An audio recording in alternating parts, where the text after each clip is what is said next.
that we kind of messed up on that the last talk there. All right. I think it's recording. Yeah, it is your screen sharing and it's recording to the cloud, whatever that is. On a fluffy cloud. All right.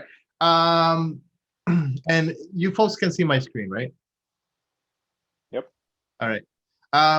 Welcome everybody to our Seattle Java Users Group May 18 session. This is essentially automated refactorings for Java-based applications. For those who are new to this kind of meetups, we are the Seattle Java User Group. We are dedicated to help the developer community. We want to learn and contribute to the Java JVM ecosystem.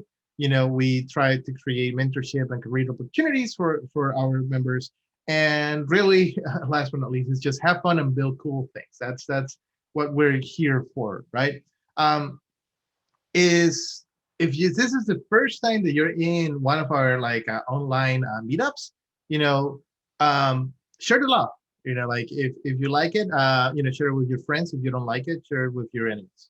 But we'd love to have the audience and essentially engagement. So maybe something simple. Just invite somebody new. If you like what you hear, just get a friend or a coworker and say like, hey, come and let's tune in.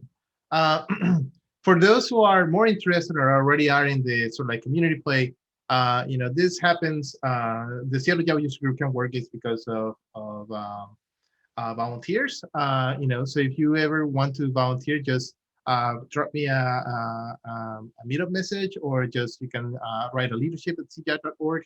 But it's super fun. Becoming a volunteer helps you. It's not that we don't have any money to pay, but at least we introduce you to other cool people, and then you can talk behind the scenes, and sometimes cool things happen from there. Like we might get invited to a conference. So sign in. We're 2170 members in our meetup. We know that Seattle has more Java developers than that, so try to find them, shake them up. Look under your desk or onto the office desk, and then ask them to sign up to our meetup page. We were scheduling virtual meetings for 2021. I think we're seeing the light at the end of the tunnel in Washington State, and hopefully we can start having in-person meetings. Sometimes maybe not next month, maybe the month after, but they're coming. So that's it. We used to have this slide. The logistics now is super simplified. You're in your home, you figure out the logistics if you want to go grab something to eat. First, a word from our sponsors. JFrog is one of our silver sponsors. They actually help us be able to actually get licenses to get a Zoom meetup and set up. So we are very, very grateful for them to actually help the Seattle Java User Group still conducting, and still being able to bring value to the community. And we have one of the JFrog spokespersons here. Ari? Hey, thanks, Freddie. I appreciate it. It's okay. Let me see if I can actually share my screen. It's amazing that after all this time. So right now it says host has disabled participant screen sharing. Let me see. Security. Allow participants to share screen. All right, try again. All right, let's do it. All right, good job. You passed. It's amazing how even after a year of this, the screen sharing is still one of the most challenging parts of these events. Here we go. Awesome. Hopefully everyone can see my slide. Not yet. It's taking a minute. Yeah. Yep. It's on. Okay, awesome. So just a quick intro, great intro, Freddie. I'm not sure if Freddie knows this. It's going to be on tape, but here with, so I also attend Chicago SeaJUG a lot.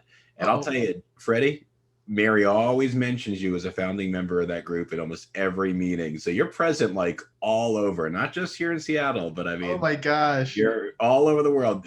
She talks about the JUG that you helped originate. So, but I say that jokingly, but sincerely, it's amazing the impact you and the volunteers have on the community. So, hey, thank you for that. It really does mean a lot. Yeah. But just awesome job. For those I don't know, my name is Ari Waller, and I am the Meetup event manager for JFrog, and we're really excited to be a sponsor with SeaJUG this year. For those of you who don't know, JFrog is the DevOps software company. We were founded in 2008. Many people in the DevOps community know us. If they don't know us by JFrog, they know us by our flagship product, Refactoring, which is, of course, written in Java. I want to share just a little bit about our annual Global DevOps Conference, Swamp Up 2021. It's next week here in the Americas, May 26th and 27th. And JFrog wants you to get in for free, not just in the main conference day, which is really free this year for everybody, with Swamp Up being accessible to many. But for the Meetup community, and for SeaJUG members, we want you to get in for the second deep dive tutorial day for free as well. So if you use the QR code or the link that you see, I'll drop it in the chat as well. You will be able to get in for free. Some of the amazing events we'll be having there is we're going to have a DevOps CEO panel, which will include HashiCorp, PagerDuty, Datadog, Elastic, and of course JFrog. So that'll be a really, really awesome discussion. We have lots of content. We have, as you can see, 40 plus breakout sessions. We also have some Java champions that are going to be there too. Andres Alamere will be speaking from Oracle, Guillaume Laforge from Google Cloud, and our very own Melissa McKay, Java champion this year from JFrog. So again, just really, really excited. And you'll even get to have access to an awesome t-shirt like I'm wearing. This is Swamp Up 2 years ago. And there's some really, really awesome t-shirts being done this year. So you won't want to miss that. But also, one of the jobs that I have at JFrog is to bring community happiness. That's really in my job description, and it's really one of the core values of JFrog. Not satisfaction, but community happiness, which is awesome. So in order to do that, when I have an opportunity, I love to give stuff away at a meetup. Now, I wish I could do the drawings live, but because we're a public company and compliance purposes, I can't do that. However, a winner will be randomly selected in 2 business days for a Raspberry Pi 4 desktop kit. So these things are really, really awesome. I got to give another one away tonight over at SeaJUG, or at least set up the drawing.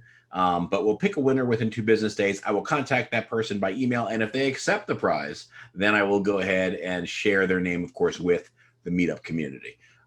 If they don't accept the prize, I pick another winner. So somebody's going to win, and you'll all know about it. So I'll drop that in. I'll drop that in the link in the chat as well. But again, sorry it took a little longer than I wanted to. I want to get to the talk tonight, but thank you for all you guys do, and really excited to be part of the SeaJUG community. Man, I want to participate on this.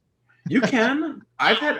I know it's the guilt. It's the leader guilt. I love it when and again, it really is random. But I've had leaders turn it down after they won out of guilt. But I also love when they accept. And I will say that we definitely have had some of the JUG leaders accept. So Freddie, you go ahead and do it. But I'm telling you, it's random, man. I'm not going to pick you just because. Let me consider it after my 3rd beer. All right. Maybe I'll do it. But yeah, let me stop sharing my screen now. And thanks again. I guess I already won it, huh? All right. So the last thing I wanted to do is introducing our speaker for tonight, Jonathan Snyder, who's the co-founder and CEO of Modern. He was previously a Spring team. So if you have used, and I always get the name wrong. It's micrometer or micrometer. It's up to you, but so you tell me. It's like many things related to that project, emergent from what the community wanted. Yeah. So let's go with micrometer. Micrometer. All right. And then previous of Netflix, where you work with engineer tools, and author of SRE with Java microservices. So, Jonathan, take it away. Thanks, Freddie. Yeah. Happy to be here and meet everyone. I'm real excited to share a technology that's been in the making for off and on since 2016, back in the Netflix days. It's a technology called OpenRewrite, and what it's going to do for you is do automated refactoring of Java code. So you can think of the things that your IDE does. The simple like intention actions that IntelliJ would do to do replacements inside of a piece of code that you're working on. But doing that sort of work at scale across your entire code base. We also go quite a bit beyond what just the IDE can do to do whole framework migration. So think like Spring Boot 1 to 2 automatically, JUnit 4 to 5. JUnit asserts to assert J, a very different paradigm. Makito 1 to 3, those kinds of things. That's what we're after. We're after taking away that sort of that kind of pain from developers' lives in an automatic way. We're going to share desktop because I'm going to be switching between. We have very few slides. I'm going to do a lot of demo. We're going to do code. I'm just going to write a recipe tonight based on something I heard earlier this morning, and hopefully it works out for us. But our real principle here is that we think for code, maintainability of that code is its destiny. We know that when you start a new project, a greenfield project, it's exciting in the beginning. It accumulates features, it accumulates technical debt. It gradually gets, sort of, borne down by that technical debt over time. And, if you're able to keep it moving forward, you keep it alive. If you're not, it sort of dies. I think we've heard from a lot of folks that 20 to 30% of our time is spent on code maintenance. I know I've felt that way. Ironically, the later we get into our career, it feels like the more that maintenance burden lands on us because we sort of know where all the skeletons in the closet are. It becomes our responsibility to do those sort of things. To me, code maintenance, trying to move JUnit 4 to 5, move this to this, update this dependency, it's always felt like doing the dishes. And I think we look around and we think, I remember, working in a bunch of different enterprises and of course, the focus these days, especially with the Agile Scrum and so forth, is to deliver business value. And so we wind up as developers, we wind up negotiating with our business partners to let us do maintenance on our code base. I think what we find ourselves feeling is we're begging to do the dishes, and that doesn't feel right anymore. So we wanted to go at about this problem. What can we do to sort of eliminate the tedium from our lives? So a bit of how it started, back in 2016, I was working at Netflix. Netflix is famous for their freedom and responsibility culture. So it's, if you're a central team, you're a security team, you're an engineering tools team, you can't impose any constraints on what product engineers do. You can't tell them they have to use this build tool, or they have to upgrade this dependency, or they have to not use this API. Product engineers can do whatever they want to do. And that allowed them to be incredibly creative and attract high levels of talent and move forward really quickly. But it can also lead you to be very stuck. So the internal platform team had developed a logging framework very early in the 2000s that looked essentially like SLF4J. If you don't pay attention to this real closely, you may think that this is SLF4J, logger.get logger, logger.error, it looks very similar. But there's some differences, right? The parameterization of this argument is different. It uses the sort of percent sign rather than the curly braces. The error, was it? the exception is in the opposite order. Yeah, go ahead. Was it Blitz4J? Yeah, Blitz4J was what it was called. Okay. Yeah. Yeah. It's I'd even forgotten the name. So yeah, congrats for dragging that one out. Yeah, so the error was first, and SLF4J, the error is supposed to be last. So very similar, but if we're to try to approach this problem, if we're wanting to do this replacement and you try to approach this problem from a perspective of writing a regular expression, it's almost impossible because, of course, this string could be a concatenated string that spans multiple lines with comments in between it, and who knows how many lines it spans, and it becomes a really a mess really quickly. So we set about to build this refactoring technology that would address these basically change this to SLF4J as the initial use case. What was also part of that freedom and responsibility culture meant that the code style of Netflix code bases could be all over the place. It wasn't like a Google where Google Java format, everybody has the same format, everything looks the same. It was, again, freedom and responsibility. So 700 engineers equals 1,200 different styles in the code base. So, again, we wanted to sort of have a refactoring technology that would wind up respecting the style of the project that it was performing the refactoring operation on. If we were going to suggest changes to Netflix engineers, and we needed to build trust. So if we were going to suggest change, there couldn't be false positives. So the principle, one of the first principles of this refactoring technology is do no harm. Do no harm to the style, do no harm to the functionality of the code, but try to get folks moving forward. So we introduced this. The transformation looks something like this, right? You wind up having the braces at the end, you've swapped the order of these arguments, you have a different thing up here, you have different imports. At any rate, after we got this technology and worked into our build tool, and in a couple other different workflows, within a few weeks, this library was gone. And it had been deprecated for 6 years. And so that's when we started really thinking, oh, what else can we do with this? We can, squash vulnerable code patterns. We can, do maybe migrations of larger and larger things. So I had left and went to the Spring team at that point.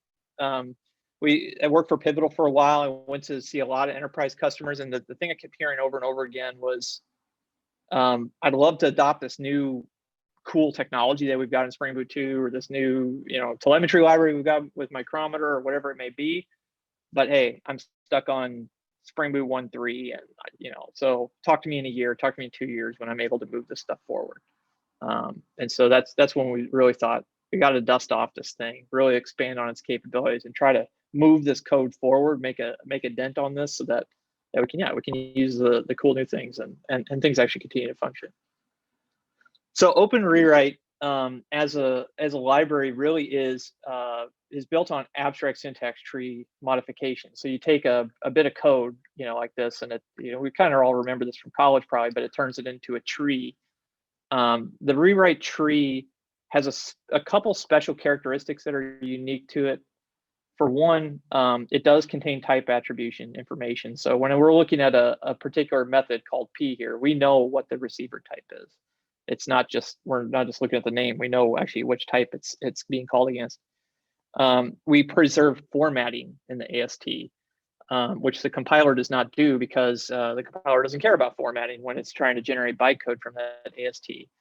By preserving that formatting in the AST, we can take code, turn it into an AST, print it back out, and get the exact same code again. And so that's how we kind of, when we make changes, we can do those sort of minimally invasive, no harm, sort of transformations. Since we started reinvesting in this last year, we could sort of radically expand the capabilities. I'm going to show some of these here right after this, but we've got some basic recipes like the auto format, sort of what the IDE would do to format pieces of code. We can find types, accurately, or change type references, or change method names in a type-aware way.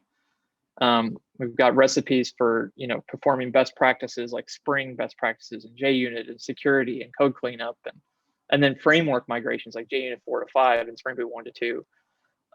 We've built an AST on top of the XML AST that we have just for Maven.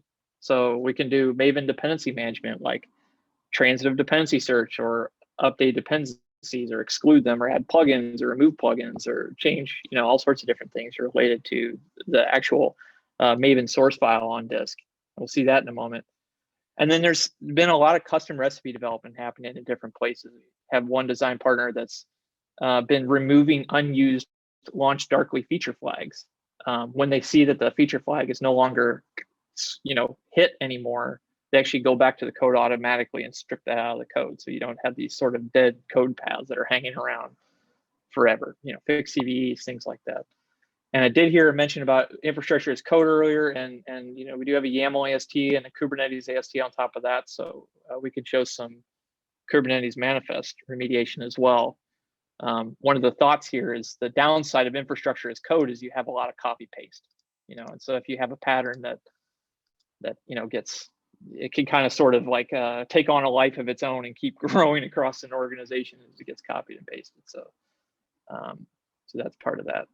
So I'm going to switch over to some demos, and these recipes, they're packaged as recipes in OpenRewrite. Everything I'm going to show a video of is Apache licensed, in one of the OpenRewrite repositories, and all the recipes will always be open source. I'm going to show these recipes initially being executed against a product we're building, a service that we're building that executes these recipes across massive amounts of code. So the idea would be that you can take a recipe like JUnit 4 to 5 and apply it to your organization's entire code base and get the thing done.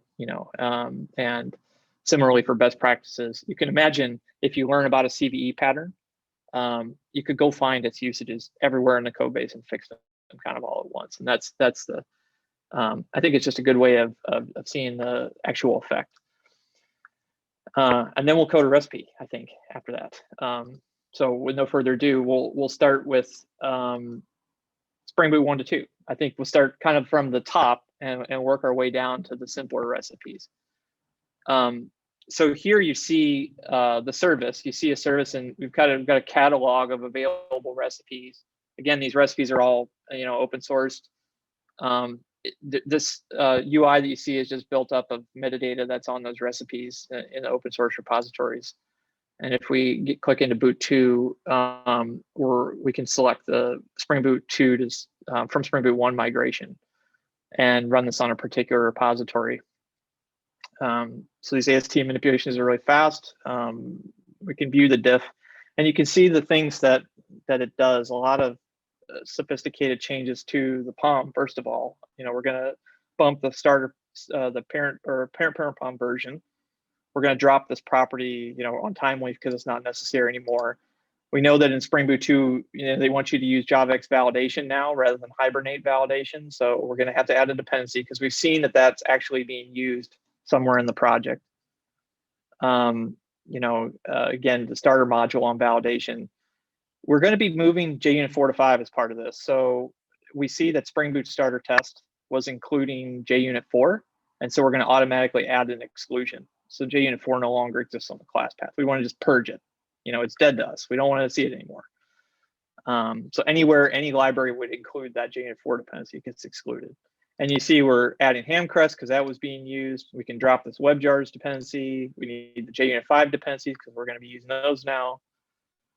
And you can sort of see some of the changes that are being made. A lot of these are just following Spring best practices now. Like if pet ID, the argument matches the parameter name, the argument is unnecessary now. So we can drop that.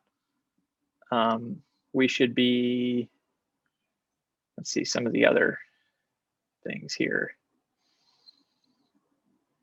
We know that you should be using request mapping. If you use request mapping like this without specifying the method, that it actually is a sort of like a hidden CSRF vulnerability. So we're going to be more specific, and we're going to say that this is get mapping instead, I think, which is what was intended. Here, it's unnecessary to say method equals post. We can just make it a post mapping. So some of this is migration, some of it's just cleanup. You see it, you have to generate this complex any nested condition class as part of the Spring Boot 1 to 2 migration. And notice that the indentation of this code, the new code that's generated, the old code, it follows whatever the indentation or style of the original project was. So you could run this on 100 different projects with 100 different styles and see different things that are sort of massaged to the characteristics of those individual projects. You could see we're swapping an import here on validation. We're not supposed to use Hibernate validator anymore. We're supposed to use JavaX validation. We'll drop to the build plugin. So OpenRewrite has 2 build plugins, one for Maven and one for Gradle. And so you can do Maven rewrite run, active recipes, and you can just activate any recipe name, any that's in the catalog. It's on the class path. And in this case, we're going to do the JUnit to assert J migration just using the Maven plugin and not the service. So just run it on an individual repository. And so, we go through a parsing phase where we scoop up all the sources, we see what files have changed here, and you see that we've, replaced, JUnit asserts with assert J throughout the project. This took Phil Webb, I think he said it took him 3 or 4 weeks to do on Spring Boot when he wanted to do it, and probably needed a vacation after it because this is really like soul-sucking work. If you ever want to do a migration like this, and that's the kind of stuff we want to take away. So if we were to start this app now, of course it's fully migrated to Spring Boot 2 from 1, and we're able to do the Josh Long thing here for a minute and click through the various screens and see that the app still functions. So a lot of us have heard of SonarQube. There's a lot of tools out there that report, that sort of nag at us and say, this is a critical problem, this is a critical problem. We've been looking at some of just the SonarQube rules and saying, can we auto remediate these things to just fix the problem rather than nagging developers about it? So one of them, that was common, modifier should be in the correct order. It's not a functional concern, but it's just a, it's, if you're a principal software engineer or architect somewhere, it's like, I just want to see some consistency across my code base. And so here there's a way of going and just getting it done, right? And here you see the service operating on a number of different repositories simultaneously. So we'll look at the effect of one of these things.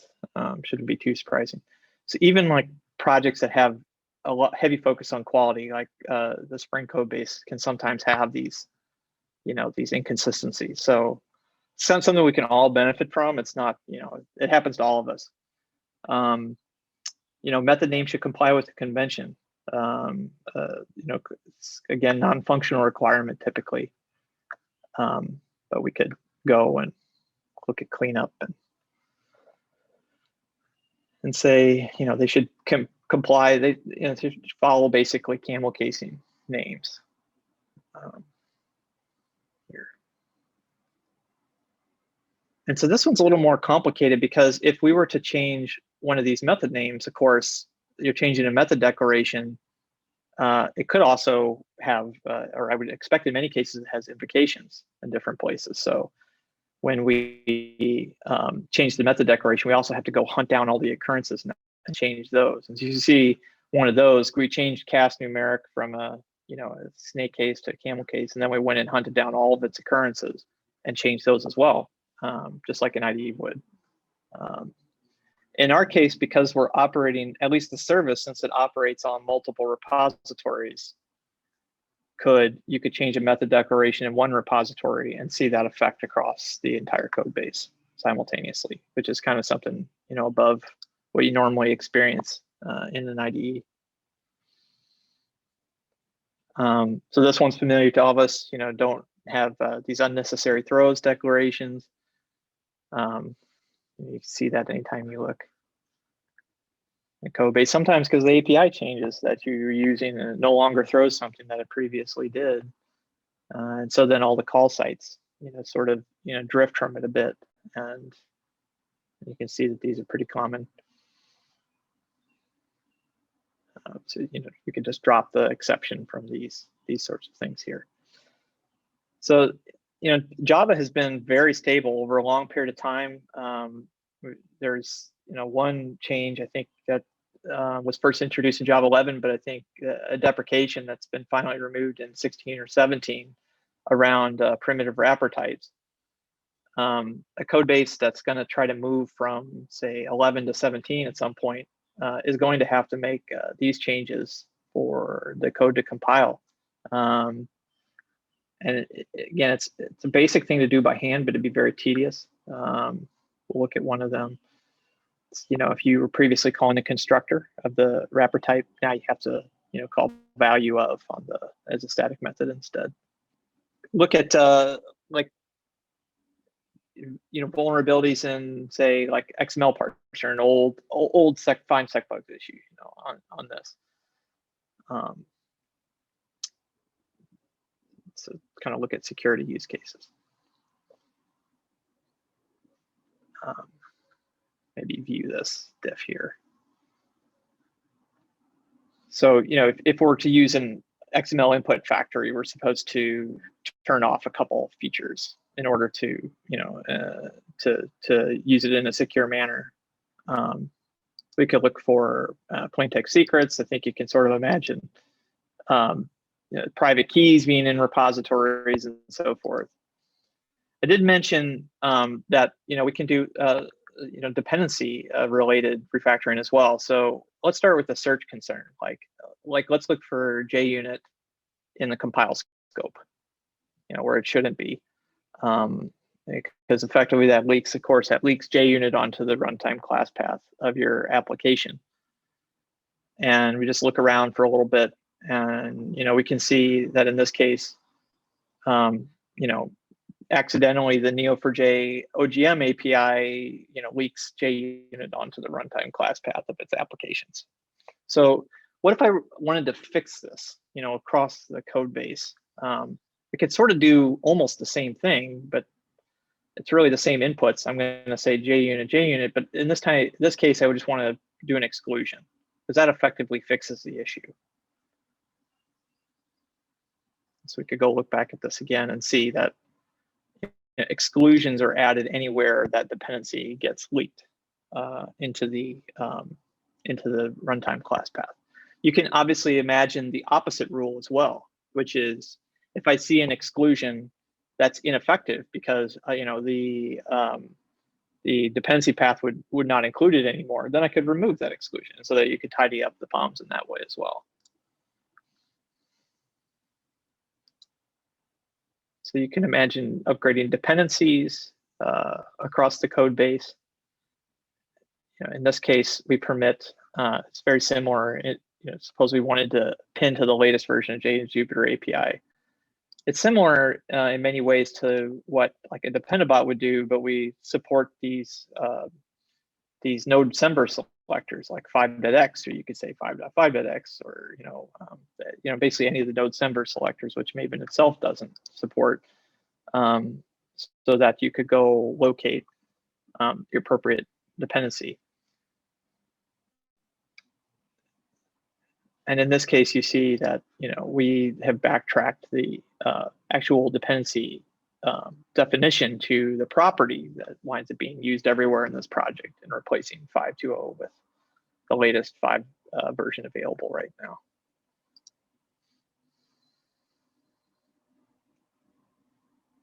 So that's kind of a quick tour of the functionality, and I'll pause for a minute here and just see, are there any thoughts about this to this point before we go into, actually writing a quick recipe? Any, does this make sense? Does this sound useful? Love to hear your some input here at this point. No, it is very exciting. I'm horrified that somebody had a private key as part of their code. And also, it was a test, luckily. So fake key. Then, but yeah, yeah. You gotta give me a copy of that video, because I know and Jonathan knows too, Michael Minoa, who runs the Spring batch, and then just gonna chastise him. It's like, oh, you didn't keep the order of your operators in right. Yeah. Yeah. Yeah, but yeah, that's extremely like in terms of the tool is, I'm salivating because we do have a mixture of JUnit 4 and 5 that is just has been on my back burner because it takes hours. It takes weeks, and it's one of those things. We hear this all the time. We were talking to somebody a couple of weeks ago, and they said, and you have to negotiate with the business. So they said, okay, every time we touch a test, we're going to migrate to JUnit 5, and 18 months later, we're at 20%. And then we ran the recipe and we're at 100%, and that's like just a very different, world. So I was talking, with one of our engineers, I think earlier, maybe it was yesterday, and he said, hey, in this particular place in the service, I'd like you to use a direct executor. And it's like, I kind of understand conceptually what that is, but I was like, I'm not sure. Like, I don't remember a direct executor type. What do you mean? And so he gives me a link to our favorite library of all time, Guava, and particularly this method, right? More executors dot direct executor. And it's very simple. You see the implementation here, right? This direct executor thing. And, you know, I think many times these things were built when Java didn't have as sophisticated of an API. So let's see if we can just eliminate, you know, direct executor. That's, I'm hoping we can make this work because I haven't actually done this in advance. I like to just see what happens. But let's just for a moment pretend like, you know, we're going to just copy and paste this code from Google here and you know, change it just a little bit. So we do like new executor, right? And what does the IDE say? The IDE is like, oh, this is a SAM compatible interface, right? So you can just replace it with the Lambda, right? You know, and then the IDE is like, well, you're still not done because I can, of course, just replace this with a method reference, right? So now I'm in an interesting place. Like really, more executors dot direct executor is equivalent to runnable run, and you know, so it's really in many cases I can just use this, and I don't need to pull in a third-party library now to do something that I can do pretty simply anyway. So this is going to be our task. This is to write a recipe that moves us from this to this. That's what we're going to try to do. So I'm going to just create a new Java class and say no Guava direct executor, and you know, extend recipe, and it's going to tell me you know, I want a display name. You know, let's say don't use more executors direct executor. And you know, you saw in the service how the display was, how we, you know, display these sort of things, like, you know, actually highlight. So, you know, basically anything in the display name here is rendered as markdown somewhere in a display. So if we render in the build tool, we render it in the service, that's how it would be. And that's, so we could add description text to this as well. We don't really need to, so we'll avoid that for now. But in this case, we're going to just implement a visitor. And so now we're kind of basically into how are we're going to have to instruct this thing how to actually change the tree. I'm going to create this thing. And so, you know, looking back, I want to change a method call to just something totally different. So I want to look for method calls because ultimately this is the thing I'm going to change. I'm going to use a utility called method matcher, which allows us to look for, to just quickly match on things. So a method matcher.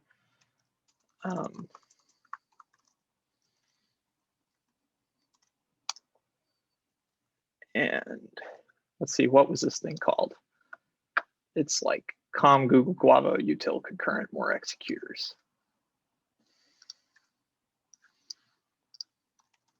Okay, so just turn these into dots. And I'm going to say direct executor. So this is actually just the old aspect J, you know, point cut syntax, really all it is. And so now down here, I can say, you know, if method or direct executor matches this method, then I'm going to replace it. This is where I want to replace it with something different. So now I'd be kind of tasked with how do I build the abstract syntax tree that represents this? Well, because I've been doing this for like a few years, I know, well, this is a member reference with an ident, with a, you know, and the type attribution and all sorts of other garbage. But, you know, a lot of us don't know that. So, you know, and I don't want you to know that, hopefully. So you can use this facility we have called Java template, which allows you to just build the code that you want to see. And I'm going to say, I got to say what is runnable. Well, it's just java.lang.runnable. Okay, that's fine. I'm going to build this. And I think Tyler's on the line here. Tyler is the wizard that created this beast. He spent probably 2 months of his life, in the bowels of this. And Tyler, I haven't done this in advance, so I hope this works, and that you're not too stressed out at the moment. Let's see. So we're going to just return template with template, and the thing I'm changing is this method, and I just want to. I kind of got to say what I want to do. Like, do I want to put it before the method? Do I want to? In this case, I want to say I just want to replace the method altogether. And you can sometimes have parameters as inputs to these, but in this case, we don't. Okay, so that's part of it. And let's just start there. There's probably one more thing to do, but let's write actually a unit test for this. And this is part of the magic, I think, is the unit test harness that's available. So we're going to create a test for this, and we're going to extend Java recipe test. This shows you, sometimes I'm really impressed at how far IDEs have come in the last, I don't know, 10 years or so. So we have a unit test, Rewrite has a unit test harness called assert changed, or a Java recipe test and assert changed. And we're going to be able to just specify like the before and after of what we kind of like, almost like a behavior-driven test of sorts. Now, the code that I'm going to write, I'll do this in a moment, but I guess, if we're going to write a test, we're going to do something similar to what we did over there. We're going to say executor equals more executors dot direct executor. And what I would expect to see after this is runnable run.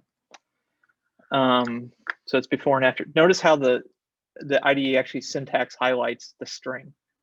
That's a bit of magic that you can do by just hanging a particular. So this has an annotation hung on the parameter that allows IntelliJ to actually help you write the text of the test, even though it's actually inside of a string.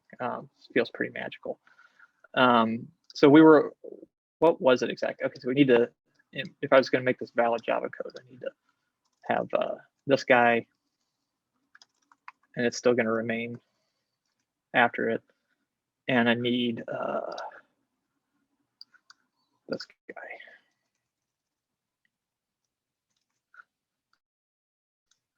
Okay.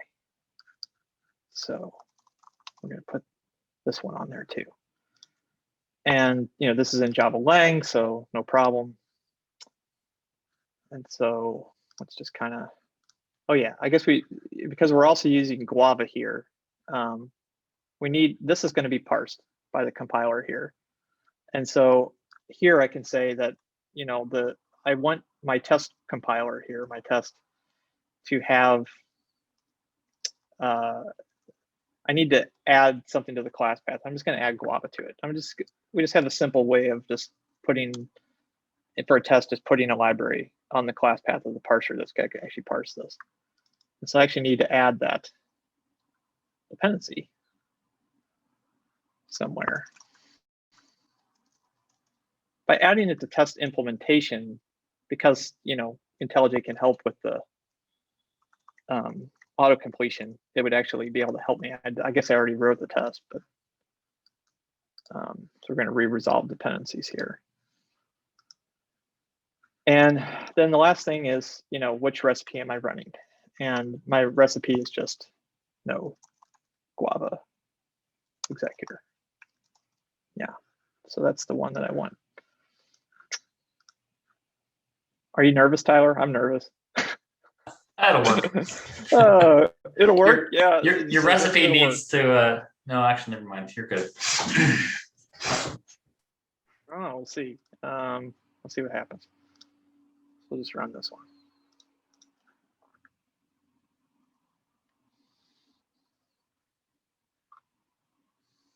Whoops, I didn't quite get there. We have this nice facility to like just be able to compare. So it turns out we left. So we did this, right? Which is cool, but we left the import here. And it's kind of tricky, because just because I replace this one method call doesn't mean that there's never any other use of more executor somewhere in the file. So what I can do here is just do this, maybe remove import. And, you know, I think I have this.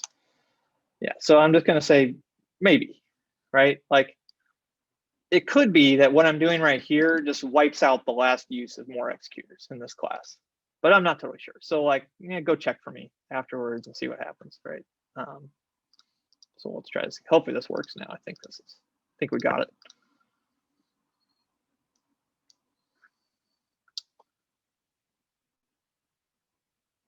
And there it is. So that's kind of what it's like. You know, before, I guess, 20 minutes ago, I've never written a recipe that substitutes a method invocation with I guess I forget what this is called, member reference. You know, it's a SAM compatible member reference to a method. But you know, we use some basic building blocks that we already that we could build on. You know, Java template, the you know, remove import recipe, and to build a sort of higher level construct. And that's, you know, that's kind of what it's like. So this one I'll commit later because I do want us to use the Java SDK when you use the Guava SDK when it's possible, as opposed to using these third-party libraries. So, you know, hopefully you can drop these libraries. We talked about infrastructure as code earlier. You know, we have a rewrite Kubernetes project out there, and it's got similar things. We sort of built higher, so you can imagine we built a YAML AST, and we allow you to do things like, and then we built a Kubernetes AST on top of the YAML AST. So now you can do something like find a resource with a missing configuration, like look for pods that don't have a liveness probe and tell me about them, or look for, you know, a pod that's missing a readiness probe or that sort of thing. But again, those are search things, right? That just nags you. So what if we just said, like, I don't want you to ever have privileged containers, or I like, but you know, unless there's some, you know, this is of course just like the basic recipe. So wherever I see a pod security policy, we just use this sort of XPath syntax, like look in spec : privileged, and I want to say that it's not privileged. So that this recipe could be run on this, you know, a suite of manifests and insert that. Or, you know, whenever I use a Google storage bucket, I would like you to ensure that it has a lifecycle rule, so it doesn't just hang around forever and, you know, cost me indefinitely. So this gets to be the sort of meta, like, you know, has anybody heard the turducken, like the chicken inside of the duck inside of the turkey? Like the weird, you know, like I don't know. I'm from the Midwest, so yeah, I don't know, like this, you know, weird holiday meals or something like that. But here, you know, we have YAML inside of YAML inside, you know, whatever. But you know, here we're saying this is the YAML that we want to insert into this. You know, it may exist, it may not. It's kind of get blended into the existing manifest wherever there's a storage bucket. So hopefully this kind of shows you the possibilities, the things that we've got cooking, and you know, just trying to extend this to other realms. I'm going to open it up for questions momentarily, but we do have a wish list here at the end, and it's the last slide. I tried to avoid slides, but we have a wish list. If you're an investor that's hearing this recording later, earmuffs. This isn't for you. For everyone else, so earmuffs. Hopefully all the investors are earmuffed now. It's like we need you to go start the repository, as stupid as that sounds. It's like, by doing so, it's like signing a petition that says, I don't want to do like tedious stuff anymore. They actually look at stuff like this. It helps us, so please do that. I would love it if each of you would, since you've entertained me this long, open one issue on GitHub while you're there, and just ask for the one thing you'd like to see. Like if you could just like wish away something in the Java ecosystem, tell me what that would be, and we'll probably put it together pretty quick, like we just did this thing for Guava. If you'd like, and see these are like in order of, it's like the inverse Maslow's hierarchy of needs here. Oh yeah, investors, earmuffs off now. We're not going to say anything you can't hear anymore. Yeah. The you know, we'd like you to do this. We'd love it if you'd open an issue follow us on Twitter. And if you want to play around with the service, we're going to launch the private invite-only beta. It's like Gmail in the early days. Just go to this place, fill out the little form, and we'll use that to like invite you to the private beta. We're sucking in a bunch of open source repositories right now, so you can run you can run recipes against all these massive amounts of code. Try them there, and then maybe use them internally. Eventually, we'll hook up private repositories to it and so forth. But that's kind of where we're at right now.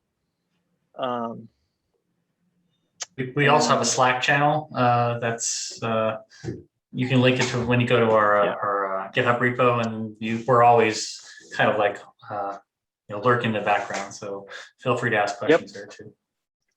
Yeah, so docs.openrewrite.org. The Slack link's up here. It kind of shows you how to use the Maven and Gradle plugins as well. But and that's it for what I've got, and you just love to hear your questions and what you're imagining.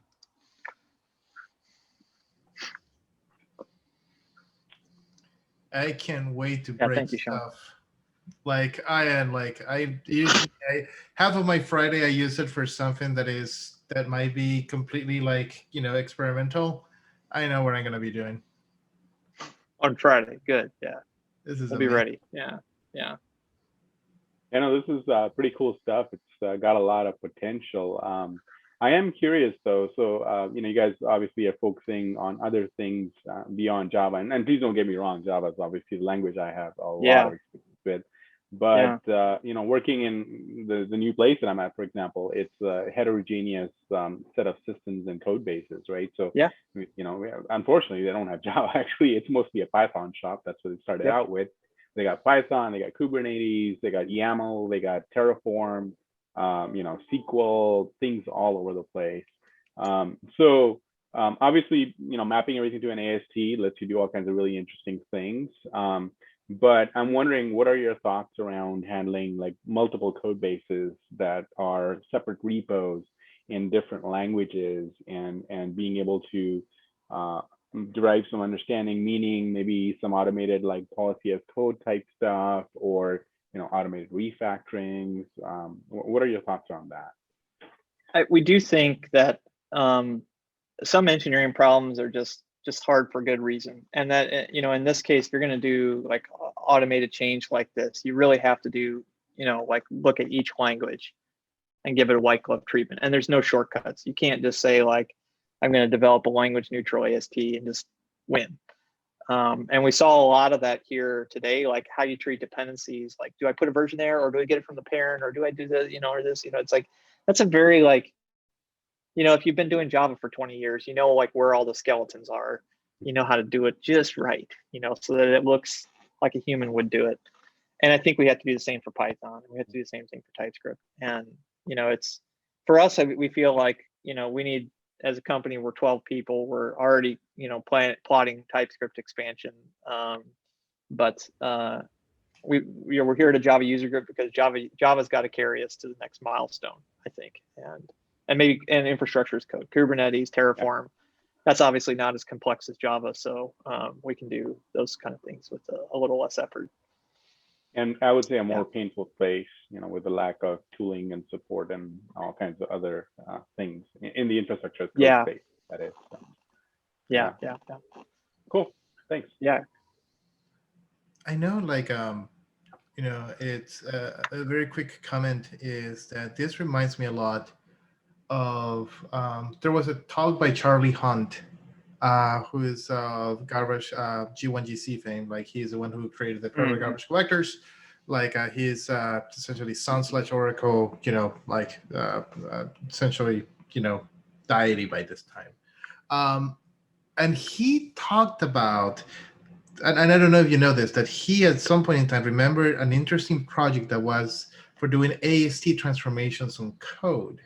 This was like 15 years ago. I wonder if you knew about it, or this was, because I think it'll be kind of interesting to like, even if you just like, if you can even send him an email, he's somewhat, you can sort of find him, because it's an interesting perspective. And he always thought that this was the cool part of the data point I have is like he thought that this was something cool that never got to see the light of the day. It was sort of like a Sun internal project, but he always thought that there was so much potential. And it's kind of easier to see it like hindsight is 2020. Now that I see it in front of my eyes, it's like, holy cow, yes, he was right. Yeah. So you can go all the way back to the late 80s and see Smalltalk had a fantastic automatic refactoring thing. And you know, it was, you know, that's how computer science is, right? Something is like, it's there, it sort of die, and it comes back.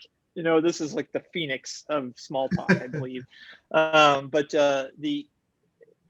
you know, but going a lot farther, it's one scary, I think, long-term recognition for us is that code really should not be stored as text long-term. I think, you know, code has so much semantic information around it that's invisible when you just look at the code. Even when we looked at, you know, that you know, code right there, you know, if I had, you know, stored that type more executors specifically and then extended that class, I could have referred to that type in a class and you would never have seen the word more executors anywhere in the code. Yeah. And so, you know, it's one of those, like, there's all these hidden layers to code, and you know, it's richer than just text, ultimately. And it's really fascinating. We one of the other sort of like long sort of arcs here that I would love to see, you see organizations like a Google, and for good reason, do the monorepo thing, right? Because they can say, I want to make a change, I'm going to make it across my whole code base all at once. But it doesn't come without a cultural cost.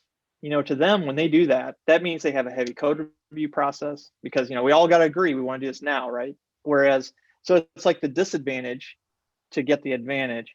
But, you know, for the companies that have many repositories, they can sort of roll it out, knowing that there's going to be the early adopters that deal with the bleeding edge, and then the sort of tailing, you know, the billing system is always going to be the last to adopt, right? You know, and that's okay. That's great. That's a good feature. We had this experience at the very end of my time in Netflix where you could take a rewrite recipe and pack it with the next version of a library, and the build tool would just scan looking for, you know, a recipe. So when you release 1.3 of your library, it contains the recipe that migrates you from 1.2.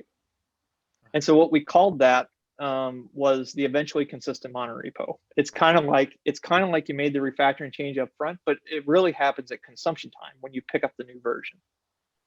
You know, and so what I would love to see someday is the Spring team, when they release Spring Boot 3, pack the recipe that migrates you from Spring Boot 2, and the Quarkus team, you know, Quarkus 2 from Quarkus 1, and that you know, they can iterate faster because it's okay. You know, it's eventually consistent, and that one day we have, you know, the worldwide eventually consistent monorepo that consists of all the components that we all share and use. That's a sort of, we could never actually do a monorepo of the world's code base, but we could do an eventually consistent one. You're essentially asking for the interns and the junior developers to actually do interesting work now. That's right. Yeah. Because that is like if you're a unit developer, go navigate the code base, you'll figure it out. Upgrade me to unit 5. You're telling me now that it's like 3 clicks and he's done. I have to give him more work. Yeah, exactly. Yeah. That's awesome. Yeah. Yeah, you no longer have to quit your job just so that you can go someplace incredibly say, I don't know what the skeleton's in the closet. Give me interesting work to do, right? So it's fun. No, this is great. I'm curious. There is one thing I'm curious about. So you're doing the AST. Are you using the JVM? It's like AST3 parsing, or you re-implemented your own with your own lexer and grammar to just go through it? I like to think that we are exceedingly practical people, and so rather than doing that, what we do is we actually guide the OpenJDK through the first 2 phases of compilation. We allow it to do the tokenization and AST construction and type attribution, and then we say stop, and then we map it. We map it to another one, and then we go and we stick all the formatting on it. The compiler internal AST is cyclic, actually. You can have a list of a, or an A of a question mark extends A, you know, and like it's actually we just ran into this again today because I broke something and Tyler had to fix it earlier today. But the AST is actually cyclic on it, and that's fine because it's in memory, right? But we actually take all these ASTs and we serialize them to disk and we shove them all over into a place, and so we can operate across our code base all at once, in a quick way. And so we actually had to cut all the types, all the cycles anywhere they could exist in the AST, and that's just a lot of tedious work too. So to do a lot of referential deduplication. So when you pull a bunch of ASTs into memory, it costs a lot less than the sum of all of its parts too. So it's got it. A lot of magic there. But okay, so you don't have so the reason I was sort of like egging on that is like I don't know if you used Lombok before. Of course, yeah. All right, so it was interesting because, as you can imagine, I love dirty hackery like this, right? Yeah.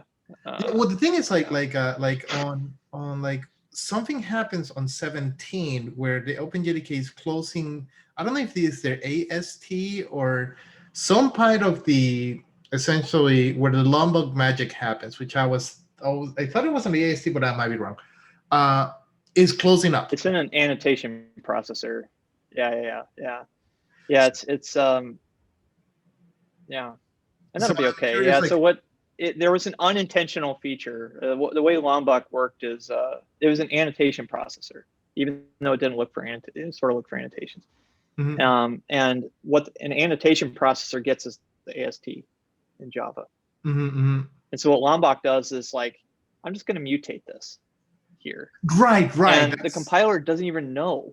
It was unintentional. And then so annotation processing happens. Oh, the AST happened to have been modified. And then it goes on to bytecode generation, completely unaware that something has changed, and generates the bytecodes as if it was. That's how. And so that was always the hack, right? And I think that's what they're going. Yeah. Got it. And so I did something a while back for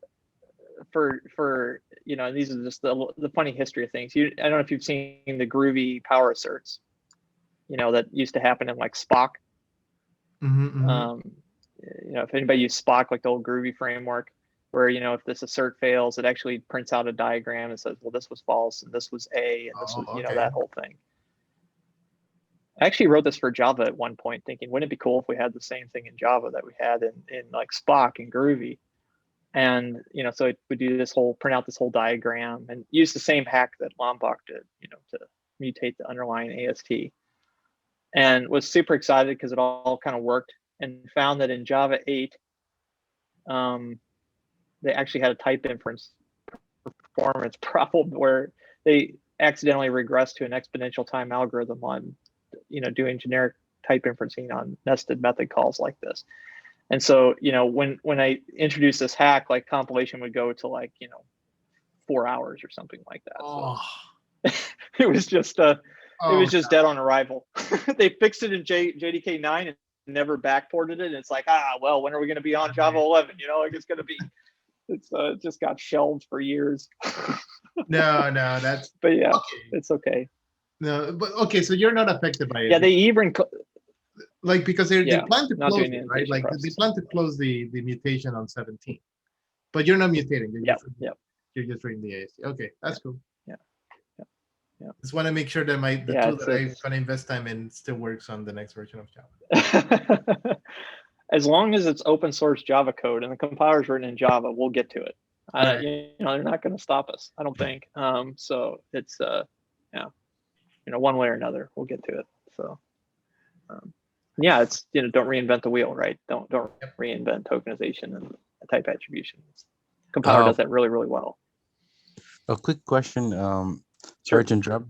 So I pasted on the chat too, but currently I'm working on a company that has a monolithic application from like 25 years old, running on AntScript and has Java 1.5 on it, and we are planning to upgrade it to a latest Java, at least Java 8 for now, and then move to something else. But I was thinking, maybe can I use this tool to get something that is running an AntScript and 5 Spring Boot and Java 8 for this code to upgrade? Can I use this?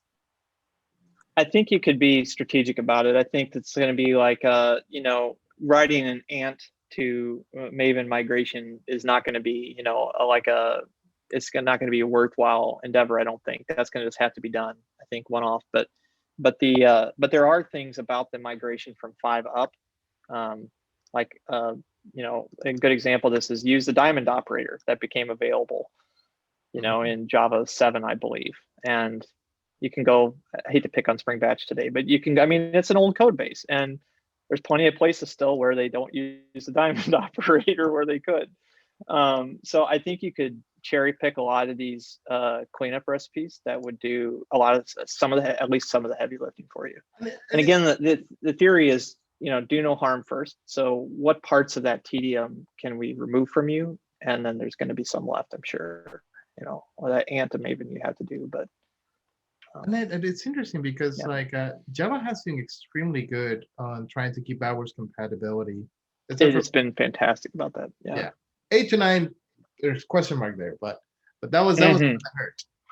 But Yeah. like almost like because the thing that I think is from 1.5 to 8, the things that are changed is really more convenience than like the semantics. There might be things like, first of all, things that are deprecated, they would never remove an 8. I think they're starting to remove it on 11.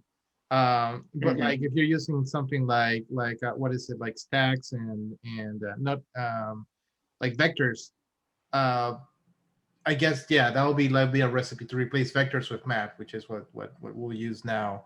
But a lot of it is introducing things like you know, generics, right? Like that was something that wasn't there on 5.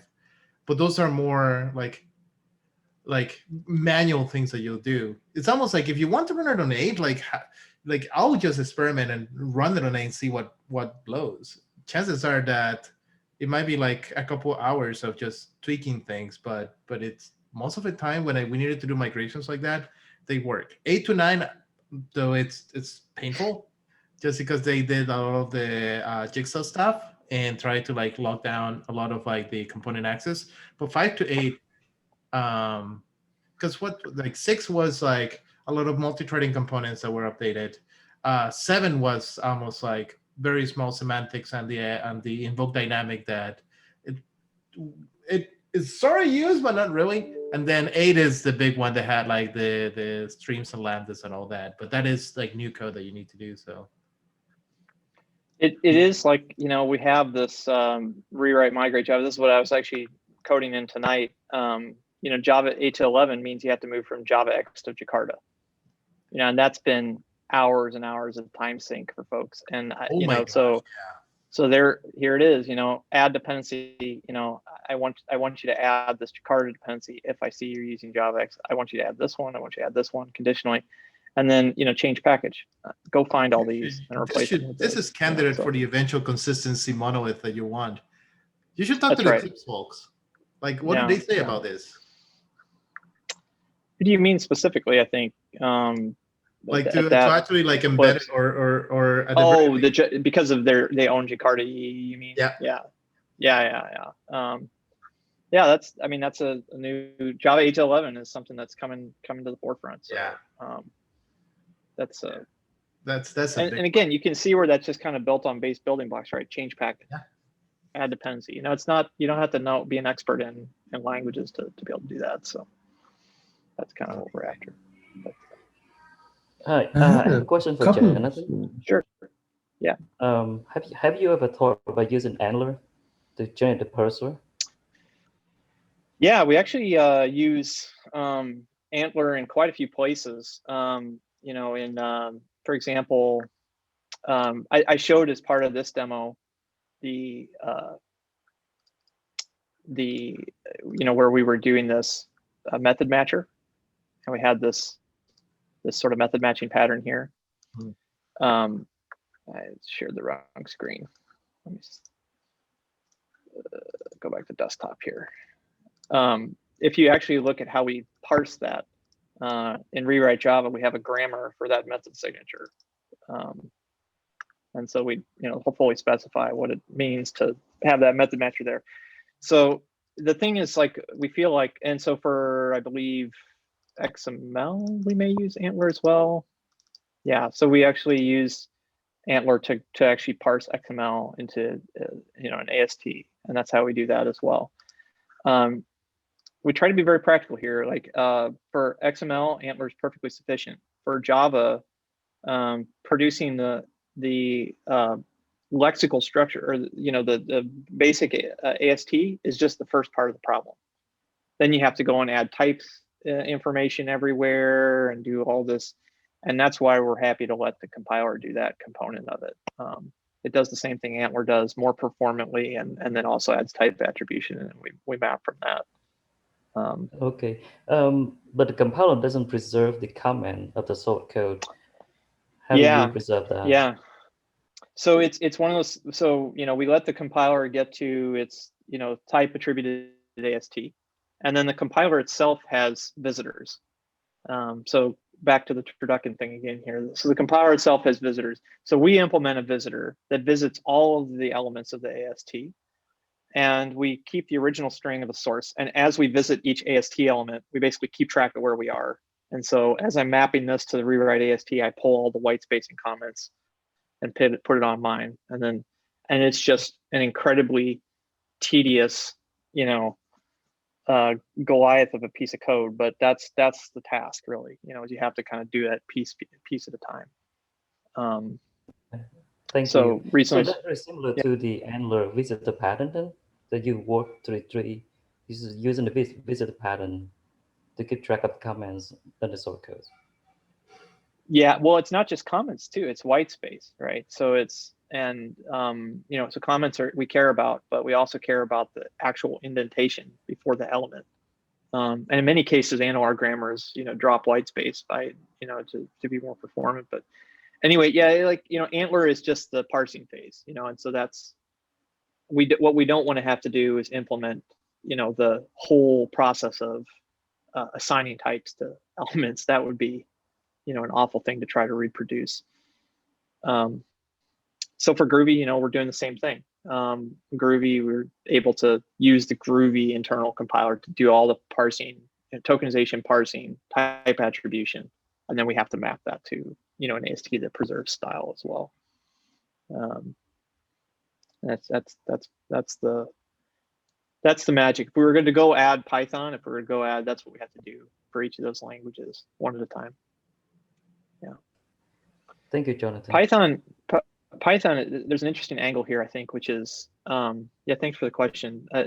Like when we thought about Groovy, I wrote a tool called Gradle-lint a long time ago to help us, update dependencies and crazy stuff, even though Gradle is groovy. And so who knows what you see in this thing, right? It wasn't type aware. So when we did a dependency, when we inserted a dependency, I just looked for a method called dependencies and just hoped that it was the right one. You just kind of like win for stick it here, right? I don't actually know that it's the dependency handler. Like you could have defined another variable called dependencies, who knows? And so I had wondered, Groovy is a dynamic language, but Cedric Champeau did all the work a while back to add this compile static option to Groovy. And it turns out that in Groovy, it's dynamic by nature. AST doesn't type attribute things, but static compilation in Groovy is implemented as a visitor. You just run it over the AST when it's done, and then it does its best to go add everything. So even if the source file doesn't have compile static, you can force the issue, and you can go like best effort, type attribute everything. So I can go to a Gradle file and type attribute everything, and I know what the pieces are, even though it's invisible to the Groovy compiler normally. I think for Python, we've got a similar dynamic. They have that PEP 484 now that adds optional static compilation, but it's optional, right? So, it's one of those, whatever compiler mechanism exists for that, we have the opportunity to force the issue on a file to partially type attribute the tree so that we can do these accurate transformations, even though you wouldn't normally be able to do that.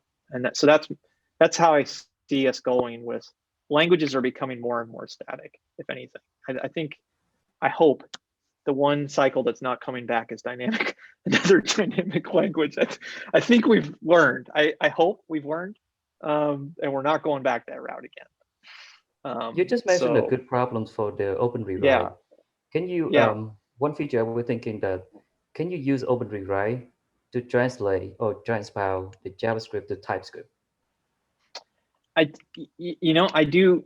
That's why I'm excited to get going on TypeScript. And somebody just joined us yesterday, so we'll let him get oriented this week, and then next week, he's in the fire. But the what's amazing about that is such an amazing job by Microsoft on TypeScript, because since it's just a superset of JavaScript, right? So I love the idea of let's go figure out where we know we can do it right. Start there. Do no harm. Do it incrementally.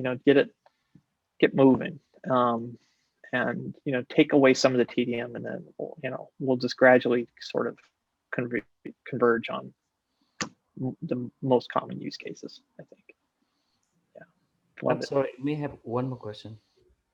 Yeah.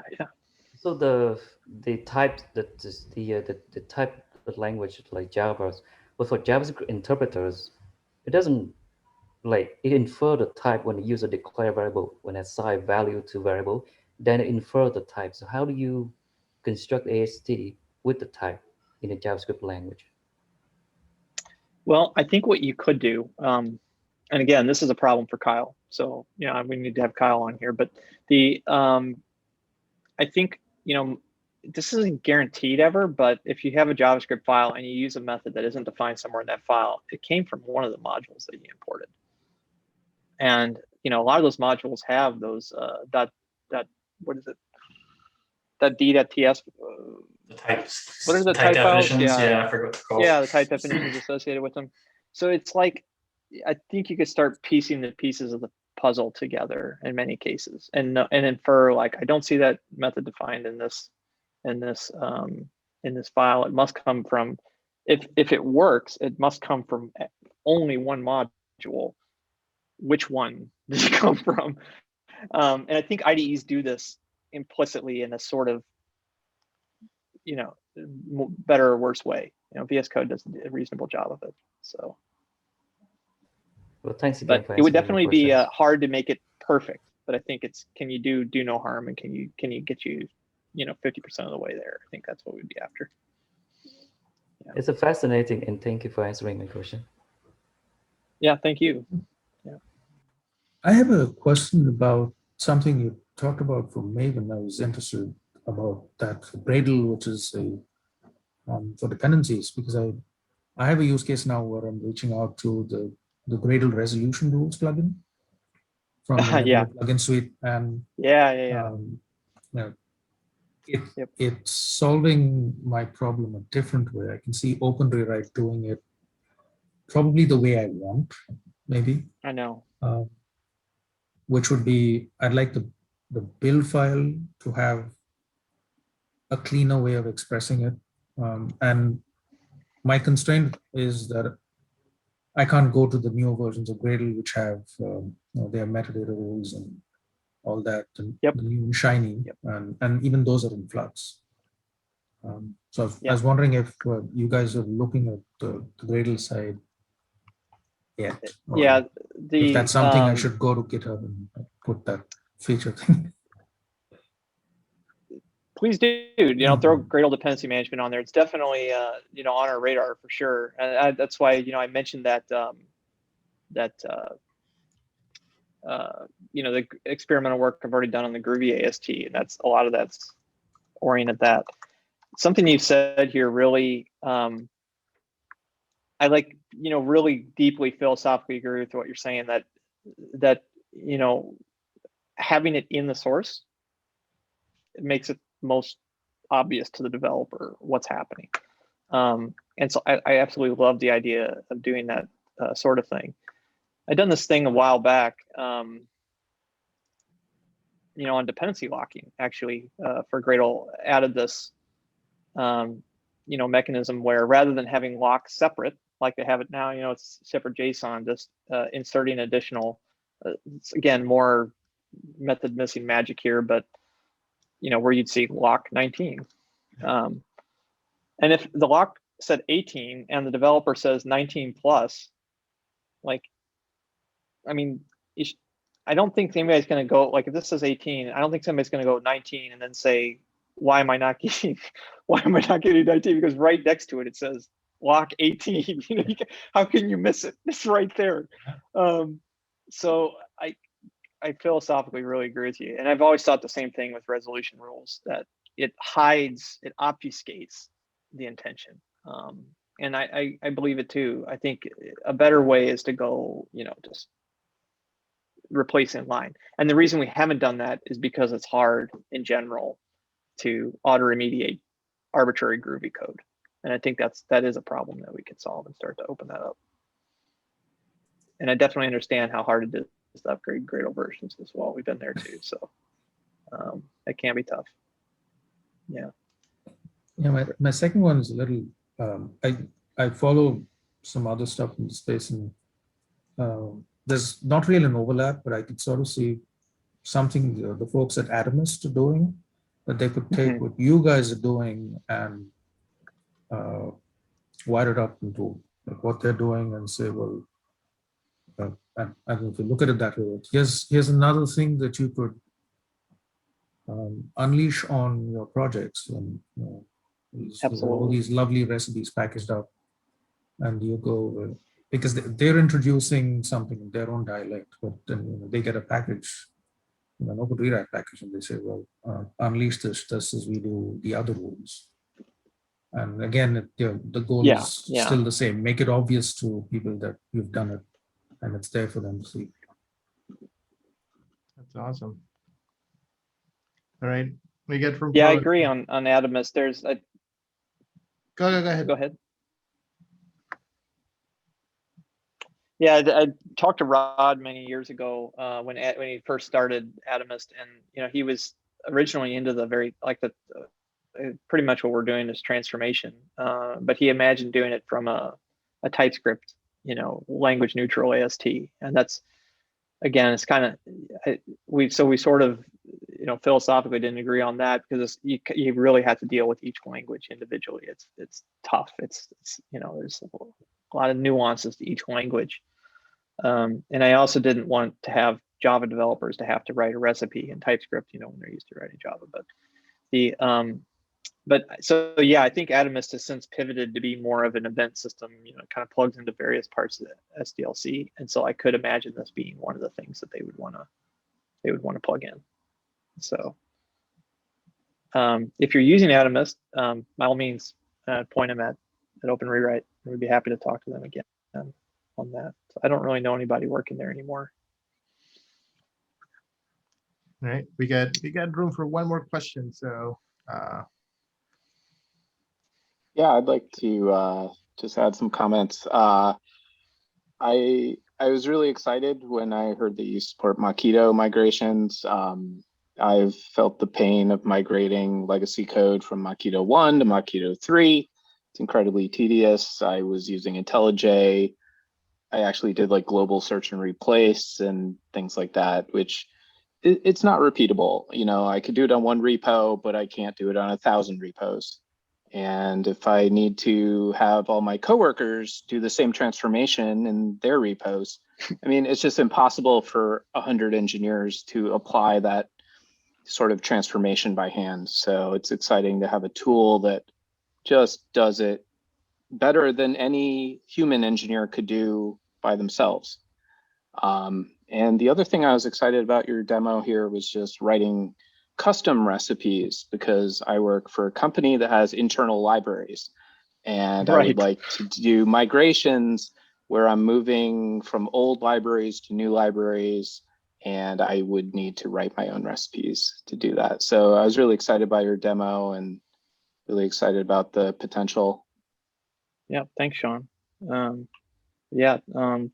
Totally send us a note, I think, and thanks for the commits as well. I think a little bit ago, especially around you're pretty good at adding automation to to build. Yeah, that was my pandemic hobby. As I think I started contributing last July when I was sort of in lockdown mode. So yeah, it's exciting project.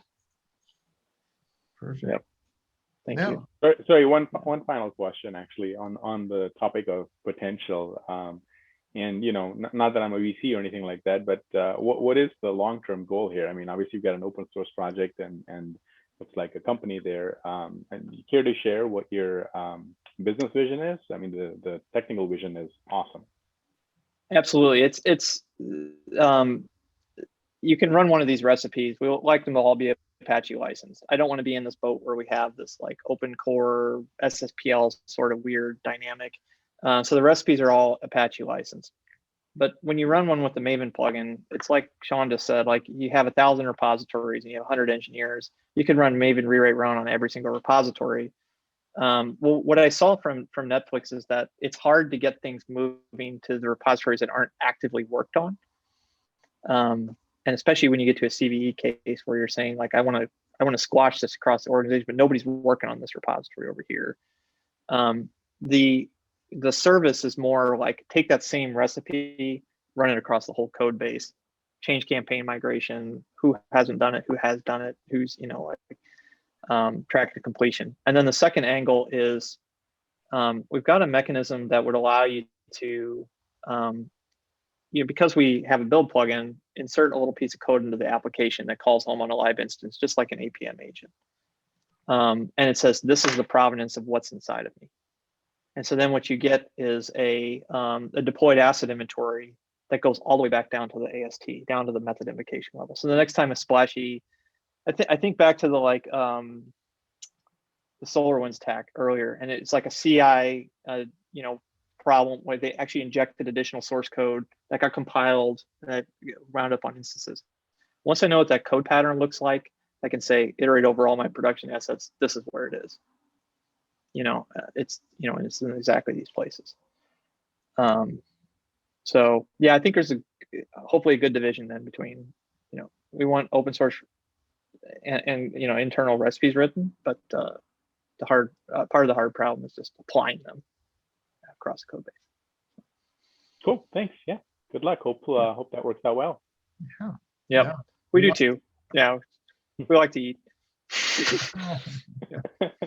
Right. Yeah, no. Yeah. In the meantime, I'll consider what the interns at our organization is going to do now. Perfect. No. Yeah. Thank you so much for the presentation. This is great. Thank you. Members, thank you for attending. You know, and we hope to see you, you know, again online on the next one, and hopefully soon in person now that things are coming up. Do you want to say anything else, Jonathan, or? I'm good. Thank you so much for the invite. It's been a lot of fun. Appreciate it. All right, and then once we have the in-person meetings, we'll hang around and go to. I owe it every Seattle Java user group member at least a trip to a bar. I'm not buying, but at least we should go. So Mm-hmm. we're not that rich. Alcohol is a year and a half overdue at this point. So yes, yes. All right. Thank you, everyone. All right. Have a good one. cheers. Thank you. Bye.